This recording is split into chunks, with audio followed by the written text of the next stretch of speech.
안녕하세요. 오늘도 사연살롱을 찾아주셔서 감사합니다. 60대 초반 얼마 전 아들을 장가보낸 엄마입니다.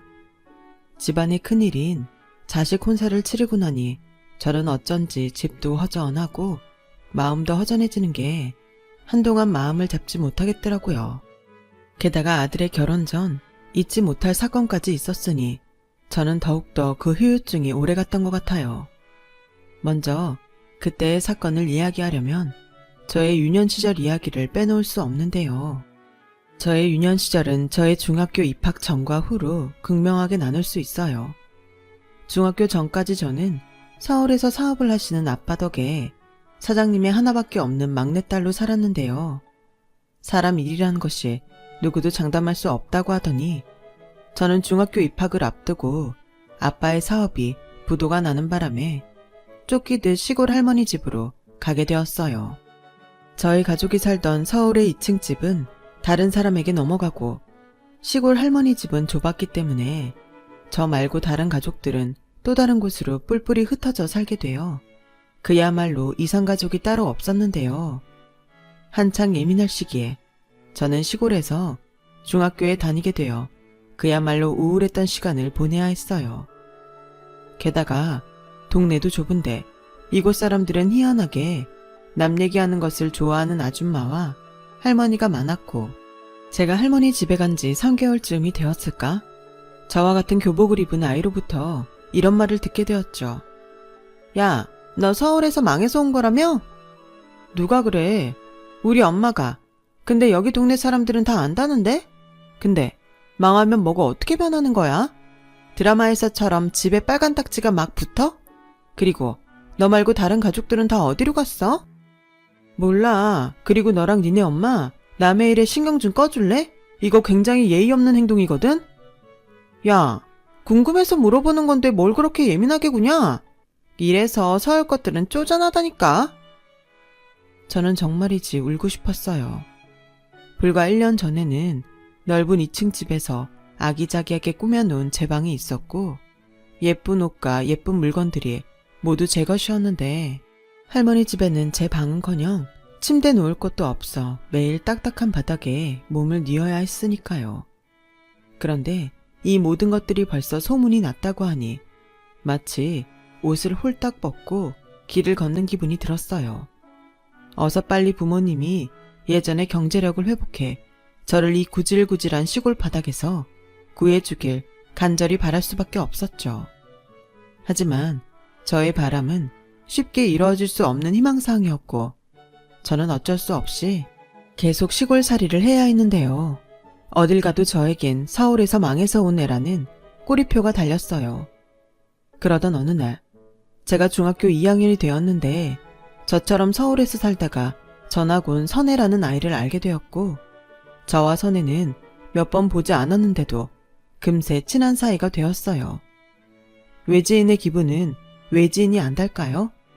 학교 친구들은 쓰는 말투부터 달랐던 저와 선혜를 서울 깍쟁이라고 불렀고 별일 아닌 일에도 걸핏하면 아우 서울 깍쟁이 이래서 서울 애들은 내숭쟁이라니까 라는 등 말도 안 되는 시비를 걸곤 했는데 내성적이었던 저와 다르게 괄괄했던 선혜는 그런 친구들에게 되레 더 큰 소리를 치며 그래 서울 깍쟁이 손에 한번 맞아봐라 내 손바닥은 그렇게 내숭을 떨지 않거든 라며 시비를 걸어오는 아이들을 향해 거침없이 맞받아치곤 했어요. 그런데요, 이런 선혜에게 한 가지 고쳤으면 하는 나쁜 버릇이 있었는데 그건 바로 거짓말을 하는 것이었어요.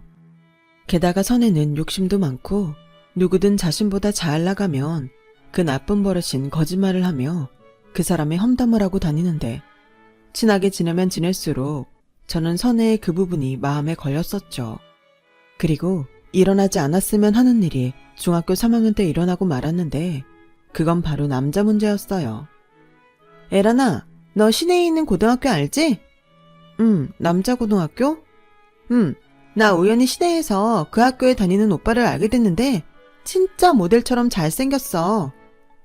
너 또 잘생겨서 푹 빠졌구나. 이번엔 다르거든? 그 오빠가 글쎄 우리 동네 살더라고요. 엄마 말로는 이사 온 지 얼마 안 된 것 같다는데 그 오빠도 서울에서 살다 왔을까? 같은 동네라며 한번 물어보지 그래? 그래서 오늘 물어보려고. 근데 너 나랑 같이 가자. 같이 가자고? 싫어. 창피하잖아. 같이 좀 가줘. 나도 창피해서 그래. 넌 그냥 아무 말도 하지 말고 옆에 있기만 해. 혹시 알아? 내가 잘 되면 너한테도 남자친구 생길 기회가 있을지? 됐어. 난 남자한테 관심 없거든. 기집애. 빼기는? 학창시절 추억 하나 없이 그게 뭐냐? 아무튼 학교 끝나면 오늘 나랑 같이 시내 가는 거다. 저는 그 길로 제가 원하지는 않았지만 선혜를 따라 시내로 향했어요. 할머니가 용돈을 넉넉히 주시지 않기 때문에 시내에는 올 일도 없었는데 막상 시내에 와보니 이곳도 꽤 번화하더라고요. 그때였어요. 저와 함께 초조하게 있던 선혜가 오빠! 하고 총알처럼 뛰어나갔고 선혜가 달려간 그곳에 선혜 말처럼 모델처럼 잘생긴 어떤 오빠가 서 있었어요. 멀리서 본 선혜는 정말로 그 오빠를 좋아하는지 얼굴이 시뻘개져서는 연신 뭐라 말을 했는데 곧이어 그 오빠와 함께 저에게로 다가왔어요. 에라나, 우리 국수 먹으러 가자. 오빠가 사준대. 아, 저는 괜찮은데 둘이 먹어. 난 집에서 할머니가 기다리셔서. 왜? 같이 가지. 여기 근처 국수 진짜 맛있는데. 아니에요. 선혜 많이 사주세요. 아우, 같이 가지. 오빠, 어쩔 수 없으니까 오늘은 우리끼리 가요. 에란이는 할머니랑 둘이 살아서 집에 늦게 가면 안 되나 봐요. 아, 그래? 착하네. 그럼 다음에 보자. 저는 선혜와 그 오빠에게 인사를 하고 버스 정류장으로 향했어요. 그리고 가는 중에 힐끔힐끔 뒤를 돌아봤는데 그 오빠도 뒤를 돌아봐 저희는 눈이 마주치게 되었어요. 저는 너무 놀라 고개를 획 돌렸고 마침 도착한 1시간에 한 대밖에 없는 버스에 올라탔는데 그때 버스 창 너머 그 오빠의 시선이 느껴졌어요. 그리고 다음날 에라나, 있잖아. 민석 오빠가 주말에 영화 보여준다고 너랑 나오라는데 너 시간 돼? 나? 왜? 둘이 보지. 나도 둘이 보고 싶지. 근데 민석 오빠도 부끄러운지 너랑 같이 보자네. 그럼 나는 일이 있다고 못 온다고 하고 둘이 봐. 정말? 그래도 돼? 그럼. 그리고 그렇게 좋으면 고백도 하고. 야, 만난 지 얼마나 됐다고. 만난 기간이 중요하나? 마음이 더 중요하지. 그럼 이번에 보면 말이나 해볼까? 선혜는 한눈에 봐도 그 민석 오빠라는 사람을 굉장히 많이 좋아하는 눈치였어요. 그래서 둘이 잘 됐으면 좋겠다고 생각했는데 주말에 영화를 보고 온 선혜는 다음날 이상하게 저에게 찬바람이 쌩쌩하며 저를 대면대면하기 시작했고 저는 아무런 이유도 몰랐기에 선혜를 쫓아가 평소처럼 친하게 말을 걸었는데 선혜는 저에게 냉정하게 이렇게 말했어요. 야, 고혜란, 귀찮으니까 그만 따라다녀. 선혜야, 무슨 일 있어? 아니면 나한테 뭐 서운한 거라도 있는 거야? 왜 그러는데? 나도 이유를 알아야 상황 파악을 하지. 아, 짜증나. 망해서 와서 그런가? 애가 왜 이렇게 자존심도 없이 들러붙어? 몇 번 불쌍해서 같이 놀았더니 내가 진짜 네 친구라도 되는 것 같냐? 뭐? 망해서 왔으면 조용히 찌그러져 있어. 눈에 띄지 말고. 저는 너무 충격적이었어요. 믿었던 친구에게 듣는 막말이라니. 저는 손이 덜덜 떨리고 눈에서 눈물이 쏟아졌는데 얼마 안 가서 선혜가 왜 그렇게 변했는지 그 이유를 알게 되었죠. 저기 선혜 친구 맞지? 학교 수업이 끝나고 혼자 터덜터덜 교문을 나가고 있는데 전에 한번 본 민석 오빠가 교문 앞에서 저를 붙잡고 그렇게 말을 했어요. 네, 선혜 좀 있으면 나올 거예요. 아니, 난 선혜가 아니라 너를 만나러 왔는데. 저요? 왜요? 우선 여기는 좀 그러니까 어디 빵집이라도 갈래? 저는 이게 무슨 상황인지 몰랐고 그저 이 상황이 당황스럽기만 했는데 그때 하필 다른 친구들과 무리를 지어 교문을 나오던 선혜를 보게 되었어요. 저와 선혜는 눈이 마주쳤는데 선혜는 마치 저에게 무슨 원한이라도 있는 것처럼 저를 노려보며 저와 민석 오빠를 지나쳐서 갔고 저는 그때 대충 이게 어떻게 돌아가는 일인지 알 수 있었어요. 저기요, 혹시 선혜한테 무슨 이야기 하셨어요? 선혜가 오빠를 많이 좋아했는데. 그게... 저는 그 후 민석 오빠에게 자초지정을 모두 들을 수 있었고, 선혜가 좋아했던 오빠가 선혜가 아닌 저에게 호감이 있다고 하자 선혜는 갑자기 저렇게 돌변을 했던 거였어요. 저기요, 저는 남자친구 관심 없거든요. 그리고 저한테는 친구가 더 소중해요. 마음은 감사하지만 앞으로는 찾아오지 않으셨으면 좋겠어요. 죄송해요. 저는 교문 앞에서 난생 처음 받게 된 고백에 거절을 했어요. 그리고 이유를 알았으니 선혜에게 얼른 찾아가 오늘 있었던 일을 모두 이야기하고 싶었는데, 저의 이야기를 모두 들은 선혜는 저의 기대와는 다르게 냉정한 태도로 이렇게 말했죠. 그래서 뭐? 네가 민석 오빠 찾으니까 다시 친하게 지내자고? 무슨 말을 그렇게 해. 나는 그냥 네가 마음을 좀 풀었으면 하는 거지. 웃긴다 너. 왜? 남자가 내가 아닌 네가 좋다고 하니까 내가 불쌍해 보여? 왜? 남자가 너 좋다고 하니까 막 네가 대단한 것 같아? 내가 언제 그랬어. 난 그냥 다시 너랑 예전처럼 잘 지내고 싶은 것 뿐인데. 예전? 너 은근 사람 옆에 놓고 공주짓 하는데 진짜 재수없었거든. 너 솔직히 말해봐. 망해서 온 주제에 나보다 네가 훨씬 낫다고 생각하지? 뭐? 야, 말이 너무 심하잖아. 난 그렇게 생각한 적 단 한 번도 없거든. 원래 망한 것들이 그렇대. 쥐뿔 하나도 없으면서 옛날 잘 나갔을 때만 생각하고. 너 나보다 훨씬 못 사는 주제에 쓸데없이 자존심만 세잖아. 내숭 백단에 은근 잘난 척하고. 이제야 말하는데 난 너 같은 타입 진짜 싫어. 야, 너 말이면 단 줄 알아? 여태 그런 마음이었으면서 그동안 왜 나랑 친구했는데? 네가 공부를 좀 하잖아. 그래서 옆에서 좀 뽑아먹을까 했지. 근데 나 집에서 대학생 오빠 과외 붙여줬어. 이제 너 같은 거 필요 없거든. 그러니까 이만 내 집에서 꺼져. 구린애가 오니까 우리 집까지 구려 보이잖아. 사람이 어떻게 저럴 수 있죠? 게다가 10대 초반이었는데. 저는 집으로 돌아오는 길 내내 눈물을 흘렸어요. 아빠 사업이 망했을 때 이후로 두 번째 느끼는 절망적인 순간이었거든요. 그리고 그 후 저와 선혜의 악연은 시작되었고, 선혜의 거짓말에 저는 학교에서 망해서 온 주제에 뒤에서 사람을 조종하고 얌전한 척하면서 친구의 남자를 뺏는 그런 아이가 되어 있었어요.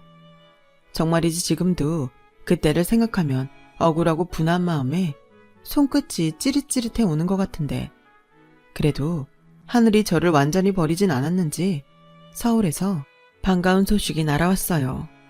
그동안 서울에서 혼자 부둔한 사업을 살리기 위해 고군분투했던 아빠의 일이 어떤 고마운 분의 투자로 다시 기회를 얻을 수 있었고, 또 그 기회로 예전에 살던 곳을 되찾게 되었다는 소식이었어요.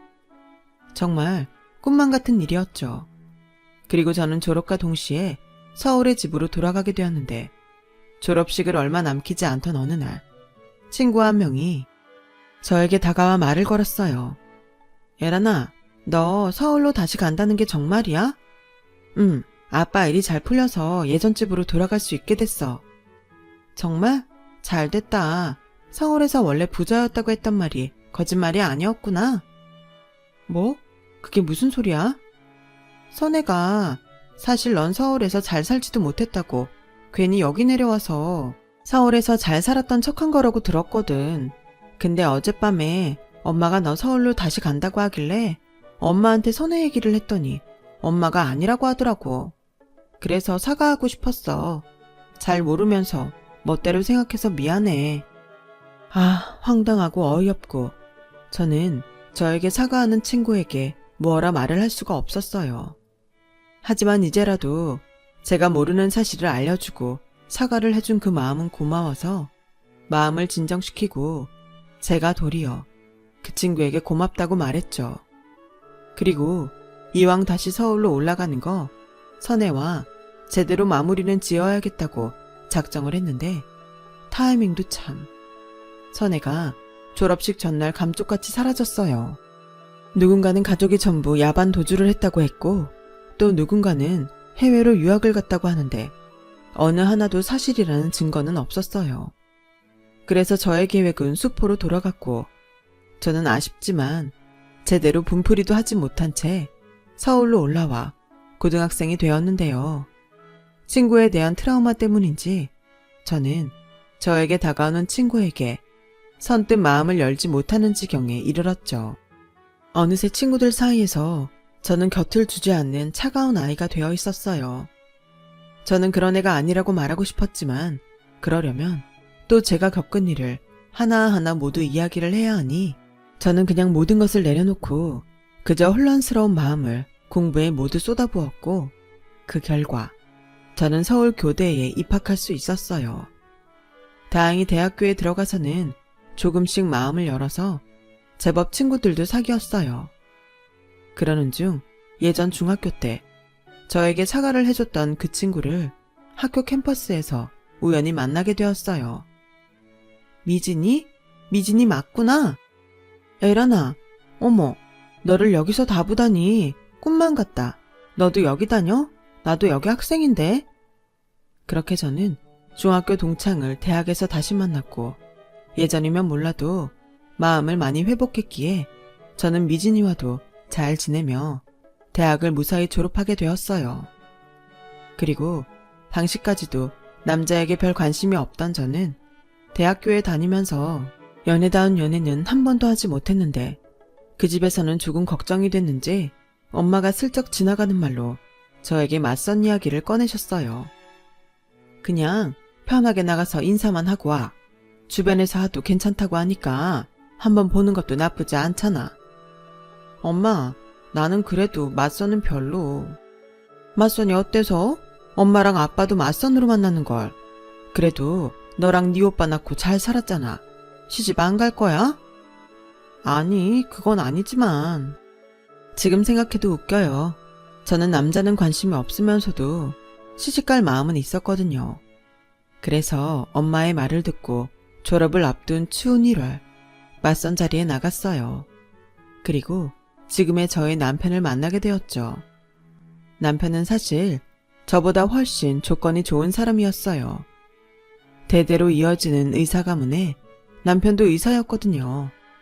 그래서 그 사실을 안 이후로는 더욱 이런 사람과 내가 어울릴 수 있을까 하는 소심한 생각이 들기도 했는데 실제로 만나게 된 남편은 어떤 건의의식도 없었고 또 양보와 배려가 몸에 밴 아주 젠틀한 사람이었어요. 하지만 조건을 보고 사람을 만나 그 사람과 결혼을 한다는 것이 그때 당시 저에겐 뭔가 내키지 않았었어요. 하지만 고맙게도 먼저 저에게 호감을 표현하는 남편에게 이 핑계 저 핑계를 대며 두 번째 만남을 꺼리고 있었는데 남편이 어느 날 저에게 장문의 편지를 보내왔어요. 맞선이라는 계기로 만난 것이 애석하지만 그 덕에 우리가 만났으니 우리는 서로의 조건을 보지 말고 서로 어떤 사람인지 사람을 먼저 알아가면 어떻겠냐고요. 그리고 자신이 좋아하는 음식과 좋아하는 영화 뭐 그런 걸 주저리 써놓았는데 취향이라는 게 있잖아요. 저와 남편은 그 취향이 잘 맞는 사람이었어요. 그래서 실제로 남편을 만나면 만날수록 남편에게 호감을 느꼈고 저희는 주변에서 맞선으로 만나게 되었다고 하면 놀랄 정도로 서로를 아끼며 1년 동안 남들처럼 절절한 연애를 한 후 양가의 축복을 받으며 결혼할 수 있었어요. 그리고 3년 뒤 저는 아들과 딸을 낳았고 집안 분위기상 아이들에게 공부를 안 시킬 수는 없었는데 공부보다 아이들의 행복이 더 중요하다고 생각한 저희 부부는 아이들에게 기본적인 공부 외에 본인이 원하지 않으면 따로 사교육을 시키지 않았어요. 가끔 저는 시부모님의 눈치가 보이긴 했지만 남편이 평소 저에게 나는 평생 그런 눈치를 보면서 공부했지만 우리 애들한테는 그러고 싶지 않아 라고 말했기 때문에 저 역시 아이들에게 어릴 때부터 원하는 것을 하도록 키웠는데 아이들은 자기 아빠와 할아버지, 삼촌들이 의사이니 자기도 의사가 되고 싶다고 하더라고요. 이걸 좋아해야 할지 걱정해야 할지 남편은 그 순간 어찌해야 할지 몰라 했지만 저는 남편과 다르게 아이가 원해서 하고 싶은 일이 의사라면 그 길을 적극 찬성해주고 싶었어요. 그래서 아이들이 공부할 수능 시험이나 국시를 준비할 때면 저도 거실에서 아들이 잠들기 전까지 불을 끄지 않고 책을 보며 함께 공부를 했고, 때론 집중이 잘 되지 않아 힘들어하는 아이들에게 따뜻한 차를 내주며 이런저런 이야기를 하곤 했어요. 공부라는 게 꼭 조바심을 내고 할 일은 아니야. 네가 최선을 다하고 그걸로 시험을 본다는 게 중요하지. 공부도 음식처럼 과식하면 체한다. 그러니까 쉬엄쉬엄 해. 엄마는 맨날 그래. 할아버지랑 할머니는 무조건 의사가 돼야 한다고 하는데. 엄마는 네가 의사가 되는 과정까지 행복하길 바라니까. 그리고 절대 엄마도 아빠도 집안 분위기 때문에 네가 의사가 되길 바라진 않아. 알아. 그래서 나도 몇 번이고 생각했어. 근데 난 진짜 돈 없고 힘든 사람들에게 도움이 되는 의사가 되고 싶은 걸 어떡해. 엄마는 그래서 우리 아들의 꿈을 응원해. 실력 좋은 의사도 멋지지만 우리 아들처럼 사람을 돕고 싶어 의사가 되고 싶은 사람은 분명 별로 없을 거야. 아, 엄마한테 또 칭찬받으니까 힘이 난다. 나 이제 딱 1시간만 더 하고 잘 거야. 그러니까 엄마도 이제 자. 이러다가 우리 엄마가 박사 되겠어. 그러게. 저는 사실 아들과 새벽에 이렇게 도란도란 이야기하는 시간이 참 좋았어요. 오죽하면 다 큰 막내딸과 남편이 질투가 난다고 투정을 부릴 정도였죠.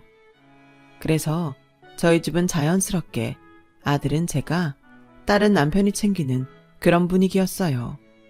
그렇게 5년 후 아들은 바라던 대로 의사 가운을 입게 되었고, 딸은 평생 그림만 그리고 살고 싶다며 프랑스로 유학을 떠났는데, 그곳에서 꽤 이름을 날리며 종종 예술 잡지나 신문에 이름을 올렸어요. 돌이켜보면 제가 해준 것에 비해서 아이들은 각자 너무나 잘 커졌는데, 주변에서는 저에게 자식 농사까지 잘 지었다며 저를 마치 모든 걸 다 가진 여자로 보더라고요. 그리고 아들은 시아버님과 남편이 근무하는 병원에서 첫 진료를 시작했고, 그렇게 근무하기를 4년쯤 지나 저에게도 드디어 올 것이 왔네요. 엄마, 나 사실 만나는 사람 있는데 엄마한테 소개해도 돼? 여자친구? 만난 지 1년 정도 됐는데 나도 그렇고 그 친구도 그렇고 결혼까지 생각하거든. 정말? 그럼 봐야지. 식구가 될 수도 있는데 언제 볼까? 아빠한테도 물어봐야겠다. 그나저나 언제 그렇게 연애를 하고 있었던 거야? 왜 이래? 나 이래봬도 남자야. 그리고 아빠는 나중에 보자. 엄마 아빠 다 같이 보면 내 여자친구가 긴장하잖아. 어? 벌써 그렇게 챙기는 거야? 엄마 서운하게. 이해해줘. 내 여자친구가 겁도 많고 마음이 좀 여리거든. 아들은 자신의 여자친구 이야기를 하며 한껏 설레는 표정을 지었어요. 그 모습을 보고 있으니 살짝 서운하기도 한데, 한편으로는 언제 이렇게 다 컸나 하는 신기한 느낌도 들어 기분이 이상하더라고요. 그리고 마침내 저는 아들의 소개로 아들의 여자친구를 만나게 되었고, 그리 긴 시간을 같이 있지 않았는데요. 뭔가 계속 찝찝한 기분이 남았어요. 여자의 감인지 아니면 아들 엄마라 느끼는 감정인지 저는 겉으로는 웃고 있었지만 아무리 봐도 아들이 이야기한 것처럼 그 여자친구가 순진하고 여려 보이진 않았거든요.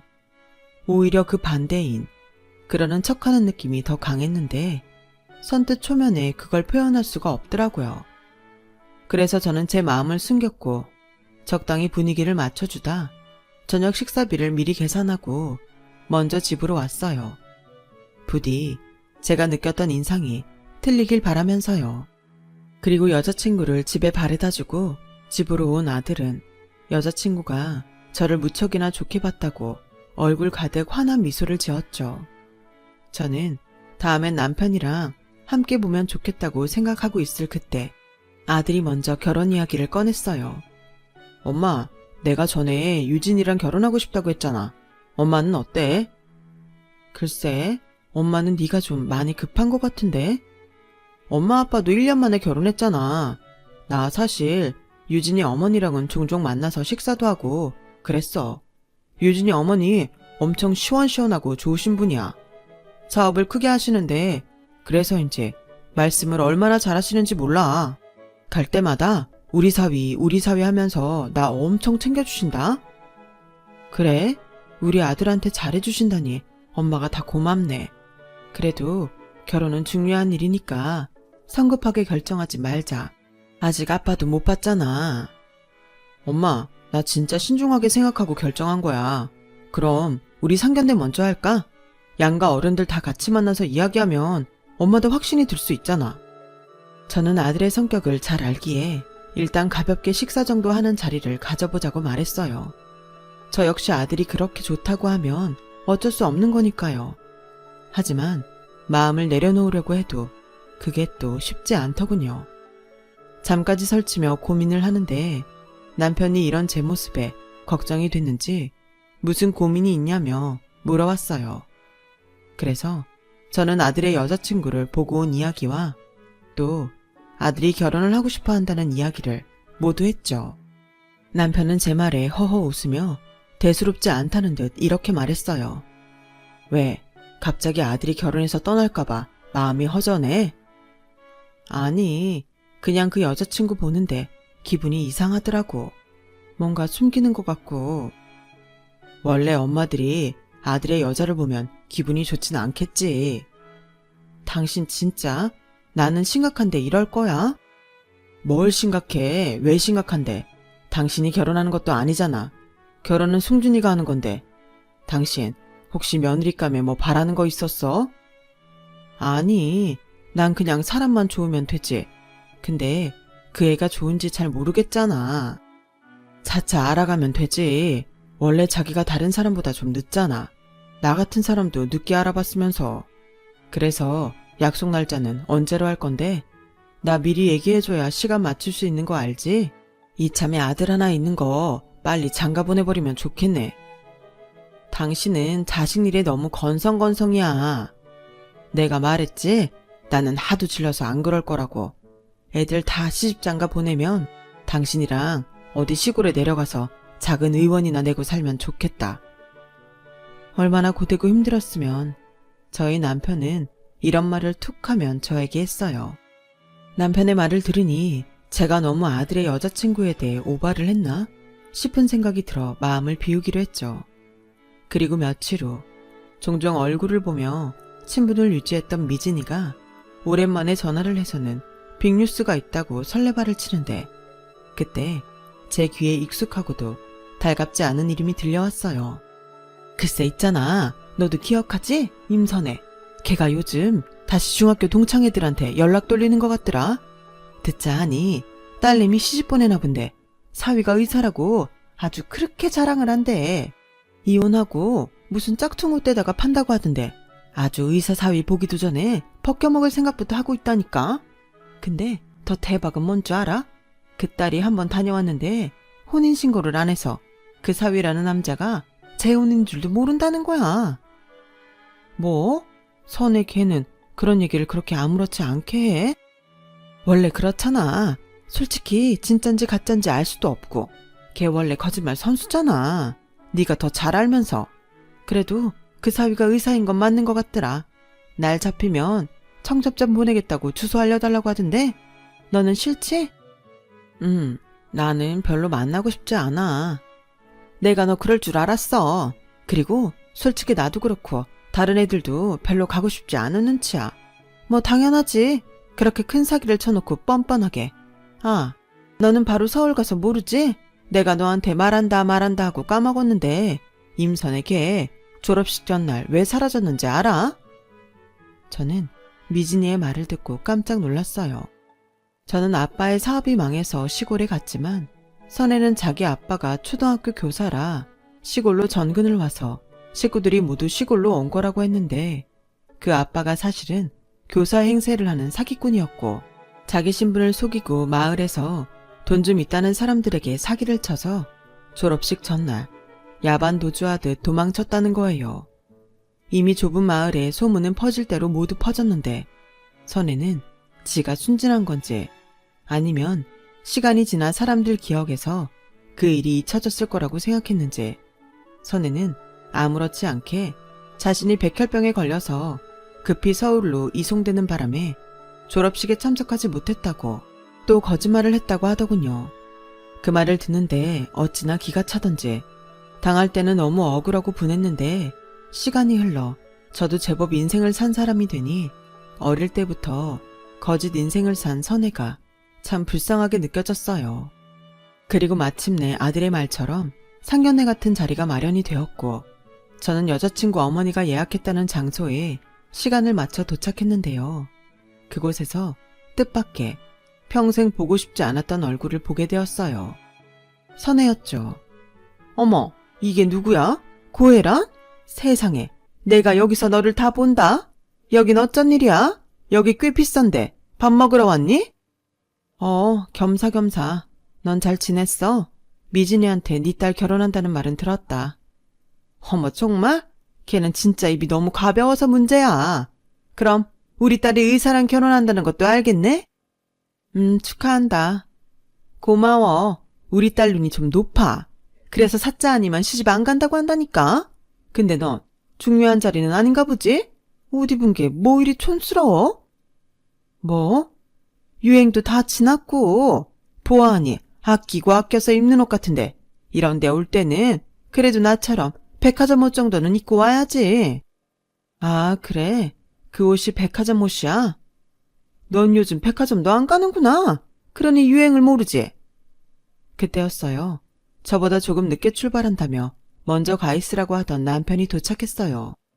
제 앞에서 선혜는 한껏 호들갑을 떨며 저희 남편에게로 달려가더니 마치 저 보란 듯이 코맹맹이 소리를 내며 저희 남편에게 이렇게 말했어요. 어머, 사돈 오셨어요? 찾는데 힘들진 않으셨죠? 여기가 음식을 참 정갈하게 해서 사돈께서 좋아하실 것 같아서 제가 예약을 했는데. 아, 안 사돈께서는 같이 안 오셨나요? 좀 늦으시나? 아니요, 늦은 건 저인 것 같은데요. 여보, 왜 안 들어가고 거기 서 있어? 여보? 설마 애란이 네가 우리 의사, 아니 승준이 엄마였니? 남의 아들 이름 막 부르지 말아줄래? 그리고 두 사람 언제 봤어? 아, 전에 병원에서 한번 봤어. 승준이가 건강검진 한번 해드린다고 해서. 근데 둘이 아는 사이야? 알지. 너무 잘 알지. 제가 애란이랑 중학교 동창이에요. 그것도 굉장히 친한 동창이요. 아, 그래요? 세상에 어떻게 이런 인연이 있죠? 당신 동창생 사돈 생기겠네? 무슨 말도 안 되는데. 저는 아무것도 모르고 하는 소리인 줄 알면서도 남편 말에 정색했어요. 그러자 선혜는 눈치를 살피는가 싶더니 저의 팔을 살짝 당기며 이렇게 말을 하더군요. 애란아, 나랑 먼저 잠깐 얘기 좀 하자. 얘기는 들어가서 해야지. 애들 기다릴 텐데. 에이, 그러지 말고 우리 먼저 할 얘기가 있잖아. 무슨 얘기? 네 딸이 혼인신고만 하지 않았지. 사실은 한번 다녀왔다는 얘기? 여보, 그게 무슨 소리야? 내가 말했잖아. 만나고 왔는데 기분이 이상했다고. 우리 완전 사기 결혼 당할 뻔했어. 애란아, 오해야. 내 딸은 초혼이 맞아. 잠깐 결혼까지 생각한 사람이 있다는 거지. 요즘 세상이 얼마나 무서운데 그런 사기를 치니? 그러니까 요즘 세상이 얼마나 무서운데 넌 여태 그 버릇을 못 고쳤니? 내가 아직도 그때 순진한 중학생으로 보여? 네가 또 무슨 거짓말로 내 아들을 꼬드겼는지 모르지만 어림없어. 상대가 너라는 거 안 이상 이 결혼 절대 안 시킬 거니까. 애란아, 내가 이렇게 빌게. 우리 딸은 순수해. 순수해서 사자 아니면 시집 안 간다고 하니? 그리고 너도 애들 사이에서 의사 사위 생기면 벗겨먹을 거라고 자랑했다면서. 내가 미쳤니? 너네 같은 모녀에게 내 아들 인생 망치게 둘 것 같아? 저는 남편에게 아들을 데리고 나오라고 하고 한시도 그곳에 있고 싶지 않아서 먼저 그곳을 나왔어요. 그러자 선혜는 저를 쫓아나왔고 결혼만 시켜주면 자신은 딸과 연을 끊고 살겠다고 사정사정을 하는데 제가 그 말을 또 믿겠어요? 저는 급히 택시를 잡아 타고 집으로 와버렸어요. 그리고 그날 저녁 저는 가족들 앞에서 제가 아는 선혜에 대한 모든 이야기를 했고 매사 그리 심각한 일 아니면 정색하는 일이 없는 남편은 얼굴이 딱딱하게 굳어버렸어요. 아들 역시 충격이 컸는지 아무 말도 하지 않았고요. 다행히 그럼에도 불구하고 결혼하겠다고 아들이 고집을 피우면 어쩌나 걱정했는데 아들 역시 두 모녀의 거짓말에 놀아났다는 생각에 단번에 마음을 접은 듯 보였죠. 한동안은 저도 저희 아들도 힘든 시간을 보내야 했어요. 그리고 선혜와 엮여서 상견례까지 할 뻔한 저의 이야기는 미진이를 통해 금세 동창들 사이로 퍼져나갔더군요. 선혜는 또다시 자취를 감춰버렸는데 그 후로 지금까지 선혜에 대해 안다는 사람은 없네요. 저희 아들은 그 상처로부터 5년이란 시간을 혼자 보냈어요. 한참 의료봉사를 다니면서 마음을 추스렸는데 감사하게도 그곳에서 지금의 저희 며느리를 만나게 되었어요. 3년의 연애 끝에 얼마 전 결혼식을 올렸는데 딸도 프랑스에 있고 함께 살던 아들도 결혼했다고 집을 떠나니 제 마음이 그렇게 허전할 수가 없더라고요. 지금은 많이 극복해서 남편과 함께 등산도 다니고 또 얼마 전 유기견이었던 초롱이라는 강아지와 인연이 되어서 현재는 강아지 엄마가 되어 남편과 다시 소소한 재미를 느끼며 살아가고 있어요. 동물은 처음 키워보는데 남편과 예전 아이들 키울 때 생각도 많이 나고 또 저희 부부의 사랑을 받으며 하루하루 달라지는 초롱이를 보면 동물이나 사람이나 환경이 얼마나 중요한지 새삼 느끼게 됩니다. 돌이켜보면 비록 저와는 두 번의 악연으로 엮였지만 거짓말을 하면서 살 수밖에 없었던 선혜의 인생이 참 불쌍하게 느껴지기도 하네요. 만약 선혜가 환경과 상관없이 욕심을 내려놓고 거짓이 아닌 진실로 인생을 살았다면 지금쯤 선혜의 인생은 어땠을까요? 부디 더 늦기 전에 그걸 꼭 알았으면 좋겠습니다. 저의 긴 이야기 들어주셔서 감사합니다. 건강하시고 항상 좋은 일만 있으시길 진심으로 바랄게요. 여러분, 사연 댓글에 응원과 현명한 조언 부탁드려요. 좋아요와 구독은 저에게 큰 힘이 됩니다. 오늘도 좋은 일 가득하세요.